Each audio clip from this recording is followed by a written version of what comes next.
Hi, my name is Melissa. I'm 20 years old and I consider myself a Beatlemaniac. I, I've liked the Beatles for, I think, about 3 years, I'm gonna say. A good, roughly 3 years. About, yeah. So, okay. Do you share your love of the Beatles with family and friends? What do they think of it? I actually don't share my love of them with my family because my family actually, well, my not my whole family, but my siblings, my brothers, they absolutely and utterly despise the Beatles. They don't like them at all.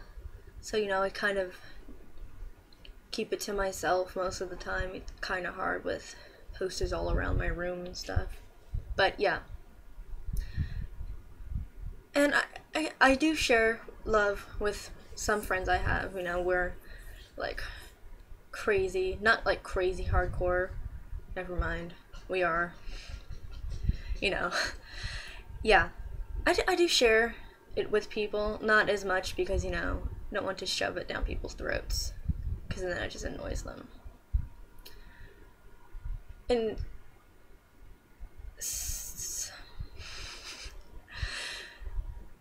like it's as hard to share with my family because we're so always so distant from each other, and I don't talk to my family members, so I pretty much just keep it on the down low.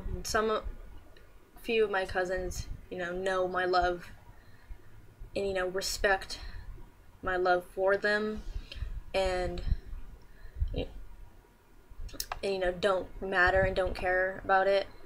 But then there's like a couple family members that are just like, you are obsessed. And I'm like, I'm not obsessed, I'm dedicated. And how did you get into the Beatles? I honestly do not remember actually how I got into the Beatles. Because, it, they're, like, any other music out there, you hear it on, you know, the radio. You see certain things not in my town, basically, because it's a small town in California, Tracy, California. So, we don't, there's not many stuff to do about the Beatles, and if there is, it's like miles away in LA or Long Beach or like that.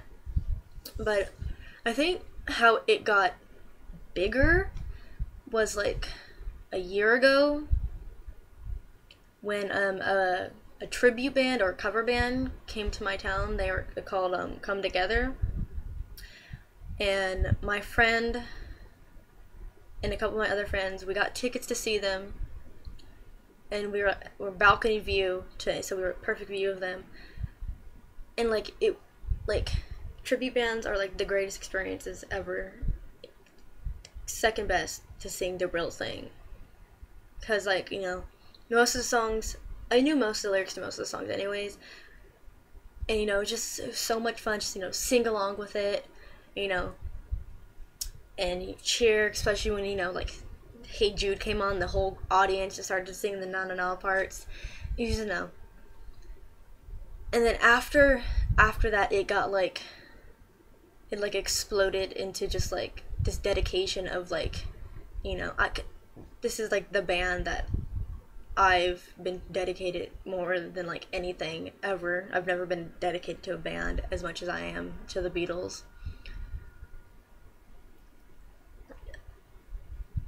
So that's pretty much how I got into them, was seeing a cover band that like made it even more, because I already liked some of their songs. Like I knew most of their songs anyways, but I didn't pay attention to it. I was like, that's okay. I like those songs, but I don't really, I'm okay with it. So that's how I got into the Beatles. Okay.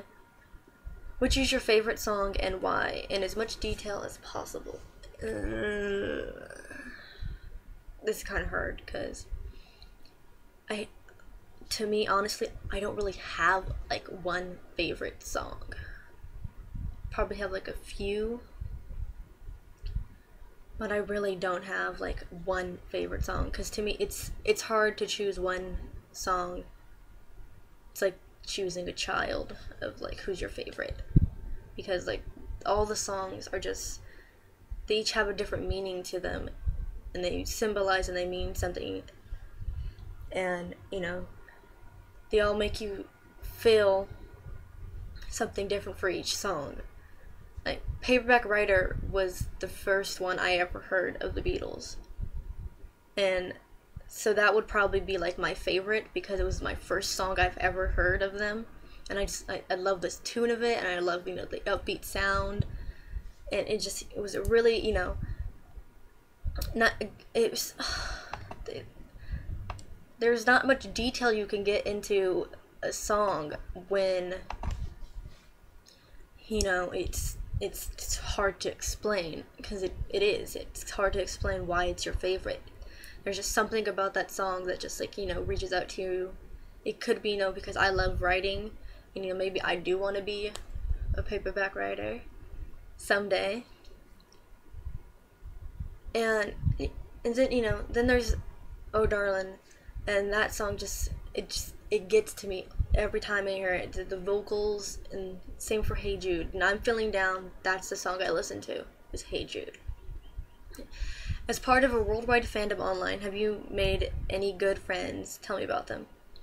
I've made quite a lot of friends over the online fandom, and then in real life meeting new fans in my town. I run a blog on a site called Tumblr, and when I first started, I was kind of like new to it all, and I only went on to like to store pictures and everything, and then I started to get to talk to people and talk to them, and I think the first person that I talked to was my friend Kimberly, and she was part of this Beatles YouTube channel called 8 Vlogs a Week, which I now run and part of it. And she was the first one I talked to, and she's so upbeat, and she's really sweet, and she's adorable, and like she's like a younger sister that I never had, because I don't have any. So she's like a sister that I have that I wish I had. That made no sense whatsoever. Ignore that. And there is my friend Mel, also from Tumblr, and like the arguments we get in are like little childish arguments about like, no, he's mine and you can't have him. It's like certain other singers or characters from certain things. And so we clicked through my friend Carla, who like I met through her fan fiction stories that she wrote about the Beatles, and that's how I met her. And she's a really good friend of mine also. And then there's my friend Ellie, and she's just like a bundle of joy, and she's so sweet. And yes, we argue, but what friends don't argue, And I love her. I love her a lot.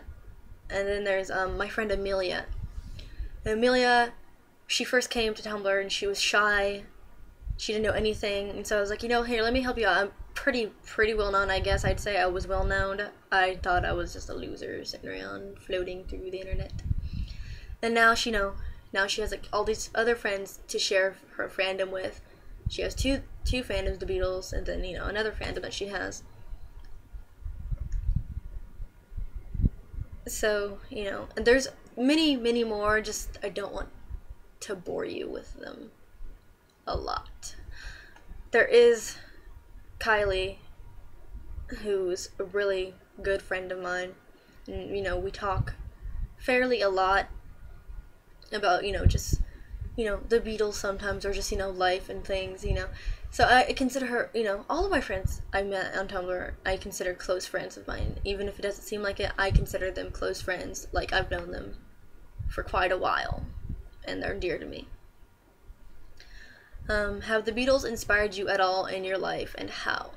Yeah, yeah, like my whole wardrobe has changed into like 60s-ish, or basically just like all my shirts I wear are like Beatles shirts now. Like I will occasionally wear another shirt, but now they're all like Beatles shirts, or sometimes I would dress in like a suitish outfit, like Paul up there, right there, Paul, because he's my favorite Beatle, which I will talk about later. And so yeah, and like say that a lot. They just, inspire me not to be so hateful, because I used to just hate everything and hate everybody, and people annoy me and I just hate them, and I'm just naturally a hateful person, I would say. But I'm starting to change that because of them, and that's good, because then people wouldn't be so afraid of me anymore, like most of them are. Have you ever acted in a way other people would call irrational or obsessed in relation to the Beatles, and how? Oh yeah. Oh yeah. Let's see. Um New Year's Eve, when Justin Bieber performed Let It Be, I seriously like screamed at my TV for like 5 minutes straight. For just, to me, I just don't like people covering Beatles songs. Only certain select people that I think will do the songs justice. And so, my mom would call me crazy, or I'd say something about the Beatles, or like all my ringtones are set of the Beatles. My mom would be like, "Oh, you're so obsessed, Melissa." I'd be like, "No, I'm not obsessed. I'm just dedicated to an amazing band who changed the world." Have you ever experienced any particularly strong emotions, connected reaction, or become a little hysterical while listening to the Beatles? How, and to which songs? I get hysterical listening to Oh Darling. Like, I cry because it's such an amazing song, and Paul's vocals, oh my god, like, there's no words to explain just how amazing Oh Darling is, and the way his voice sounds in it. And then there's A Day in the Life, and that song, that song is just a wave of emotions that just come out, and it's an overwhelming song, and it's so beautiful, and it's just so amazing that I cry, because it's, just how could something so amazing be, just created into beautiful lyrics and amazing sound of the music and the way it's put together. And then Hey Jude is another one. Hey Jude strikes you to the heart. Yes, it's like a common song everybody knows, but it's because to certain people it means something different. Especially during the the na na na part, that part, you can get a group of people to just start singing. No matter who they are, people know that part of that song, and they want to get together and they will sing it, and it's emotional, and it makes you feel, like you're just happy, because you get all these people singing together, and you go na na na na na na na, and it makes you feel good about yourself, because it's such an uplifting song. Even though the true meaning was it to help Julian get through his parents' divorce or something like that. Who's your favorite Beatle, and why?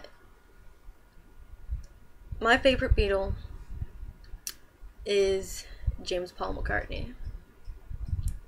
Why is he's a talented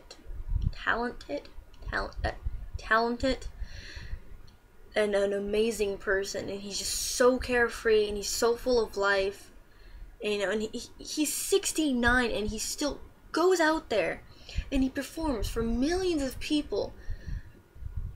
He just performs like he was back in the 60s with his friends, performing at Washington Coliseum, or in the cavern or at Shea Stadium. He's so happy and he's so full of life. And he inspires so many people to, just do so many things. And he's such a, like, when he got, many people got upset that he married Nancy on John's birthday, but to me, that's sweet, because when he celebrates his anniversary, he also celebrates the birthday and the birth of his best friend, basically. And that's just, it's tells you such a caring person, and how much he loved John as, as a friend and a partner in songwriting. And not to mention, he was smoking hot when he was younger. Paul McCartney, he was younger. No words can explain how sexy that man was when he was younger, and still is today. Paul McCartney today, I would marry him in a freaking heartbeat. No doubt about it. Somebody asked me, if Paul McCartney came up to me and asked me, done, I would marry him in a freaking heartbeat. Who wouldn't, say no? Who would say no? Obviously, people who don't know how amazing Paul McCartney is. Would you call yourself obsessed? How do you feel if and when other people call you obsessed or insinuate that you shouldn't feel so strongly about a band? I wouldn't say I'm obsessed. Like I said before, I'm dedicated to my band that I love and I support, basically. Not support, but, stand by as my favorite band and my favorite musicians. Even their solo careers were really, really good. Especially George. George had the best solo career out of all of them, probably. And it's just, and when other people call me obsessed, I'm just like, you don't realize what this band does for me, and why I love them so much.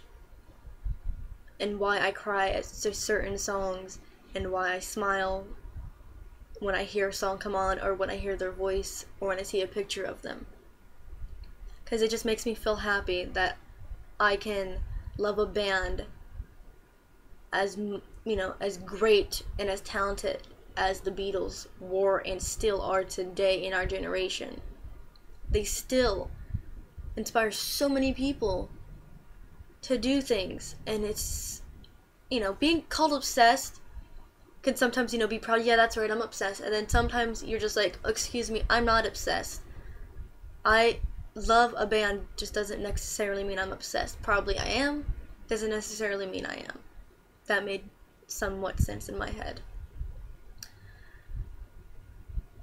And, and then when people say, well, they're just a band, they're not just a band. They're more than just a band. They're for people you can always go to and just put on a CD or an album and just listen because they'll make you feel better. They're the 4 people who are there for you no matter what. They won't judge you because they can't, but they're the 4 people who are there that you can always trust to be there when you need somebody to cheer you up. Pop in one of their movies, pop in A Hard Day's Night, or pop in Help, and feeling down instantly, you're smiling and laughing again, because that's what their music and their movies do for people in our generation who are still today living on the Beatlemania